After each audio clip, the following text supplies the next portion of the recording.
I wonder," the heiress of Rosings continued, "whether there is, perhaps, another person you are excited about seeing again.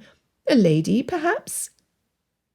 Darcy stared at her in amazement and shook his head. "I have no interest in Jane Bennet. Bingley—" "Not Miss Bennet," Anne interrupted, grinning. "It is the next younger sister who has, I am confident, captured your attention." Darcy felt his cheeks redden as he gazed incredulously at his cousin. How could she have guessed? Moreover, if Lady Catherine heard of his infatuation, it would be most inconvenient for the Bennets, especially as Mary Bennet was to be married soon to Lady Catherine's rector. "What are you speaking of?" he demanded, and his tone was sufficiently haughty that Georgiana looked unsettled and shrank a little in her seat.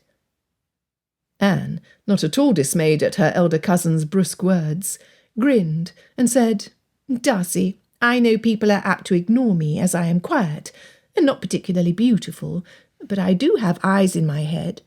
I have seen how you watch Miss Elizabeth. Moreover, I quite approve. She is a clever, charming young lady, and would do for you very well." Darcy felt his mouth drop open in astonishment, and turned an anxious look on Georgiana. Instead of confusion or dismay, he was treated to the startling sight of his sister nodding. "You do gaze at her a great deal, brother," she said timidly. "I do not," he began, and then sighed deeply. He was an honest man, and it pained him to lie.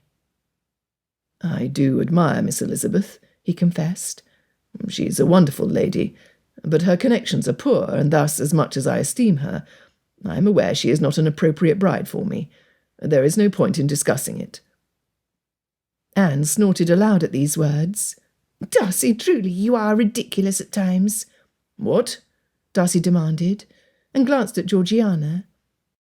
Now his sister's brow was lowered, and she was shaking her head. "Ridiculous," Anne repeated succinctly. "I appreciate that you are a slave to duty, but really you are a gentleman, and she is a gentleman's daughter. In that respect you are equal." Darcy bit his lip and sighed deeply.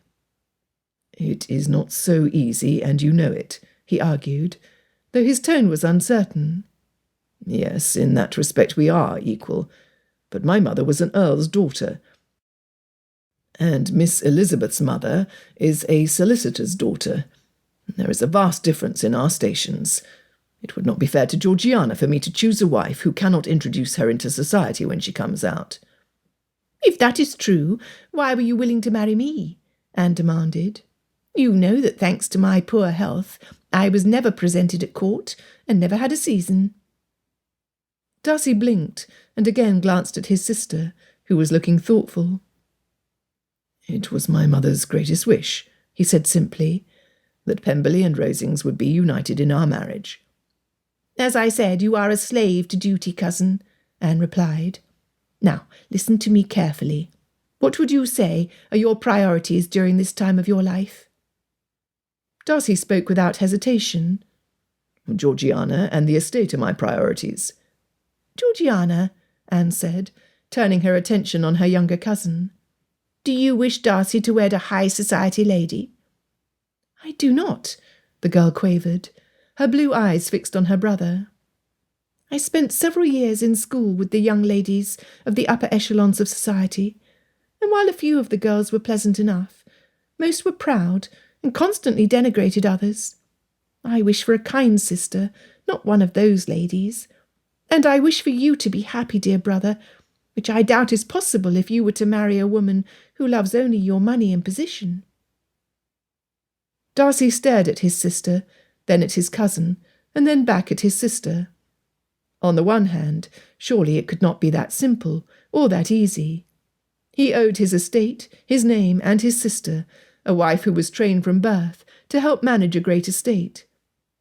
On the other, he greatly longed for a wife whom he truly respected and liked, whose company he enjoyed, whom he loved.